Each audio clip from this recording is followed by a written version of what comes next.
Alright, my guys, we're back. Dan Denz TV. Dan can't make it today because, you know, he lost his voice. Shout out to the England game, which is fair. So we got G instead. Today we like to invite our special guest, the dynamic brothers, the duo, Nathan and Jamie Barrett. Hey, come on, my guys, man. Also known as the best trainer in the gym, you know, like the best trainer, as in like you hold pads and that. No, the best. Like I'm one of the best, one of Peacock's finest to be training in the gym. Yeah, start again, man. You mean Sky? You mean Sky, man? You really mean Sky, right? Best athlete, you mean best athlete, right? Yeah, okay, right. AKA Skyver. Yeah, Skyver. Nathan's turning into Big Skyver, but he's got hand injury, so we're lying. But Jamie's definitely Big Skyver. Yeah, you see how his hand. But yeah, anyway, let's get into it, man. Jamie, you're fighting on the 18th of July. Yeah, how'd you feel? I feel good, you know, it's something different from my last fight. You know, I've been working with Martin a lot more. Yeah. I'm sparring Denzel, you know, doing the rounds. Who's Denzel, me? Yeah, you mate. I'm sparring him. You know, I'm like, hey, listen, I'm like leveling up and sparring bit by bit. You know, I went from Denzel, I'm going up now to the next level. You know, Martin is trying to get me ready, and he's like, listen, Jimmy, even though it's a journey, man, you got to be thinking it's a world champion. Listen, crack on with it. So it's true though, because you've had like a 12-week camp for the journey, isn't it? Yeah, but the reason why it's 12 weeks, man, I'm a big guy. Look at me now. I know, but what the journey, how many weeks has he got? I don't know. Surely he can't be asked 12. How many fights can he have in 12 weeks? Shadow box 3. Yeah, probably, yeah. But he needs them to fight me, man. He needs them. He needs to build it up. He needs to build up the confidence. Yeah. Who's confident? The German? No, his confidence, not mine. I'm ready to go whenever, man. Is it? Yeah, I don't need a 12-week camp. But you've had one though for 400. You put more weeks in camp. You have rounds. Scratch that. It was a 14-week camp because you got delayed. Jeez, see. It got delayed. Scratch that 14. Yeah, but at least I'm prepared, man. Yeah. At least I'm prepared. That's what matters. That's what matters. You had your debut when, in April? 25th of April, yeah. 25th of April. How did you find out having your debut? I found it good. You know, a lot of people don't realise that was getting the ring rust stuff, because the last time I boxed before that, I didn't have no fights as a senior. The last time I boxed before that was in Harringay in what, 2023? Yeah, 23, yeah. 2023, so it was like 2 years I didn't box. And then when I went in there, I was just enjoying it. And I think this performance coming up, you're going to see a lot more like these professional kind of style coming into it. You know, I've been working with Martin a lot, and I think you're going to see a much more exciting fight. So like, do you feel that through this camp that you've been maturing within yourself, because you're pretty immature still? Yeah, no. This fight, you know, before I was all go. Martin's like he's more working on defense with me. So when I get into the positions where I'm putting pressure on a fighter, I'm not lifting my chin or doing silly things where I can get caught. So if I'm sticking on a fighter and I want to get him out of there, I know how to do it correctly.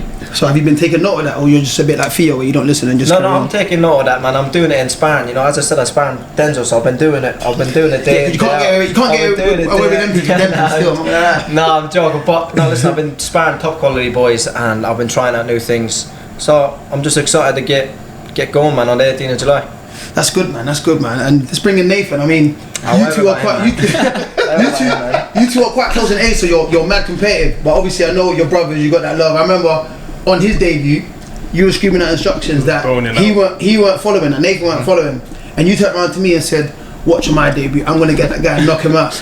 No, but you have to be like that, man. You have to. Listen. You have to be a bit competitive, because if not, like, I think a lot of people be like, nah, it's bad, brothers competitive. No, it's not, because if I do it, he's like, okay, I need to switch on there, I need to train harder, I need to do this to become a better version of himself. And the same way with me. It's even like when I train in the gym, man. Like when I'm looking at all these hard trainers, I'm like, okay, I need to push on.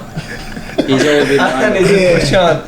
But no, listen, it's good. I think it's good, and you both take it well. Like you're in the gym every day together, you roll together, you lot are like best friends as well as brothers. You know what I mean? So I think it's good still. But Nate, let's talk about you quickly. Like your debut, how did you find that and stuff? Yeah, because I was, as Jamie said, I was out of the ring probably a year.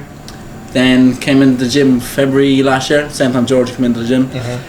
Then was training on Martin, you boys, 5-6 months, waiting to get my licence. Then as soon as I got my licence, 3 weeks notice, I was ready, unlike some people around here.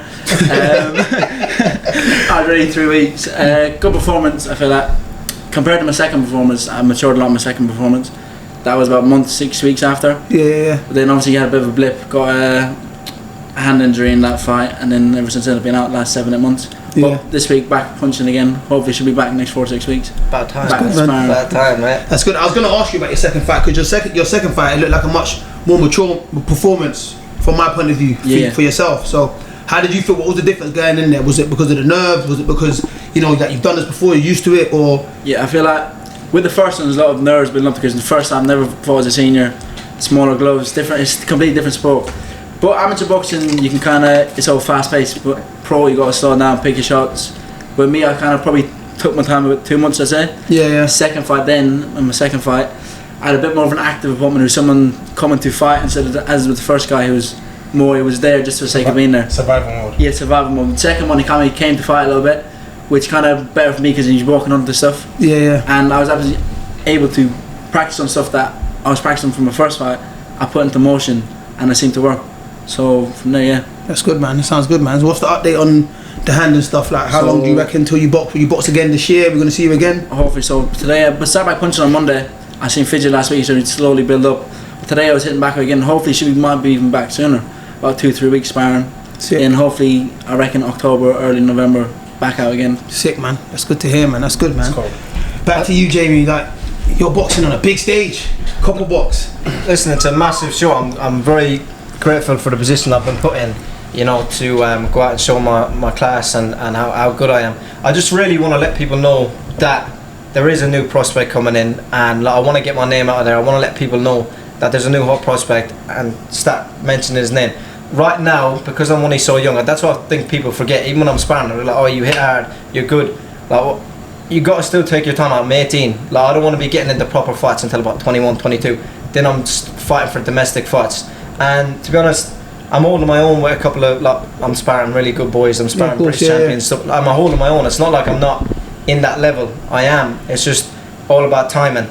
And come 18th of July, I'm just want to show people what I'm about, basically. Yeah. And you're looking forward to boxing at the couple box. So it's a big arena. I mean, you ain't boxing a big arena like that. How do you think you're going to handle the nerves? And you're going to thrive to it? You're going to bottle it? Listen, I love the pressure, man. I love it. It either makes you or breaks you. And I perform with the pressure. I've always performed. Like the hype, loads of hype. I've always performed. It's never once been where I've jacked or I've bottled it. I just go out there and do my thing, man, and it works out. It's good, man. And just a final question for both of you. You're both young. You're 19. You're 18. In that, the next 5 years, you'll be what? 22, 23, 24? You'll be 24, you'll be 23. Yeah. Where'd you guys see yourself at them ages there, pushing on? Because you'd have been a pro 5 years. Like, where would you want to be? Like, where'd you see yourselves? You can go first, Jamie. I see myself sitting on a yacht calling it then I am. You're not joking. I see myself probably British champion, hopefully, you know, win it outright. Minimum. European champion. You know, at that stage, I'll be coming to the end of it where I want to start going for like world titles, world dust-ups, stuff like that. Start pushing. To be fair with me, there's no really pressure on me because I've always said, like, I took a break from boxing when I was 17 for like a year and a half. There's always been no pressure because I'm like, okay, listen, I'll give it a go and I'll see how far I can get. You know, I've boxed some world-class fighters in the amateurs and I know what level I'm at, and it's just about seeing how good of a pro I can be. So I guess we'll find out in the next couple of years. To be fair, one of the main things for me is the mentality of like working hard and sticking in the gym and like putting the work in. And you know, listen, I know Denzel's looking at me like that, but like everything I do in the gym, he tries to copy. So he's trying to be me. I know you said that obviously in 5 years you would like to then go into like the world level after doing British and European, but we don't know how things work. You could actually get that opportunity in 3 years, so I wouldn't want it to be a thing that you now decline or kind of hold back because it's not within your timeline. No, but it's still all within the 5 years. Like in 5 years, if it's in 3 years, then in the 6 years. If I'm not 21, 22, because they say you can't box for the British until 21 anyway. Yeah, that's what I mean. Yeah. Can you not know? No. You know what? I did not know that. You can box for world title at any age, but you can't box for the British unless you're 21. Yeah. With it, it's like if I'm 22 and I'm beating like I'm very mature, because I'd say I'm quite mature as an 18-year-old now. But if I'm 21, 22 and I'm maturing into a man like good, it's hard to say. If the opportunity came there, you know, the Benjamins were alright, then you never know, like, it can happen. Yeah, Apart from that, I'd like to take my time though, because they reckon, I think it's between 25 to 30, they reckon your prime is. You saw a peak, yeah, so your peak, yeah. Because I remember when I first saw you two, I saw you at the Fisher Gym. Yeah. Coming with your dad and your coach, Steve, I think his name is, Yeah. And they spotted the boys at the Fishers, and I was like, fucking hell, these boys are cold, like, where are they from? And then, like a year later, I see Nathan in the gym. I'm like, same guys, you know what I'm saying? And then obviously he had his Barrett top. I was That's like, it, I didn't even know I shit when you first came in. I was like, your brother? I was like, no, where's Jamie? He's like, oh, he's retired now, but I reckon he'll come back now that he's seen me like turning pro and stuff. He's coming in with a beard, and I'm like, bro, is that the same guy? But you aged a lot in the year still, so it's good to see you lot back, like, you ain't packed it in, and obviously you're disciplined enough, you know what you want, so it's good. Man, and I freshened up, and he was like, oh, that's you, mate. And then I just shat my tools, I got the six pack back, everything was back. You know, that year off didn't do no justice, man. Like, it didn't do nothing. So. What about you, Nick? What did you see yourself in 5 years? Because we didn't get to you. With me, I'm a little bit more laid back from Jamie. I'm more like, if the right opportunity comes at the right time, I'll take it. With me, like, I want to build, but build in the right way. I don't want to rush things. I'm still only young, but if the opportunity does come, I will take it. So I'd say 23, 24, get the British title. Then slowly win that outright. Go from the European, win that outright as well. Then slowly build up my name in the rankings. Obviously, try to do WO, WBC, all them ones. Then eventually, the end goal is multiple world champion. And being able to not just retire myself, but retire family, generations. Cool, 100%. But you don't want to work hard. But even that, it's more that all of our families are very family oriented. We're all close, but boxing, like, even see my nephews or that coming in, I wanted to show them that it is possible. Yeah, of course. Like, if you work hard, you can achieve your dreams. Like, reap your rewards. So that if you train hard enough and want it that much, you can get it. He's all about me for the next generation coming up. He's not even on about himself. Because you don't do anything. But listen, I appreciate that, man. It's a pleasure having you too, and I'm looking forward to you getting out on the 18th and you making your comeback after everything's so sweet and good, and you know us, we'll be supporting you every time, man. So everyone, thank you. That's Nathan and Jamie Barrett. It's great to be on the show, man. Lovely stuff. Oh, that's gonna be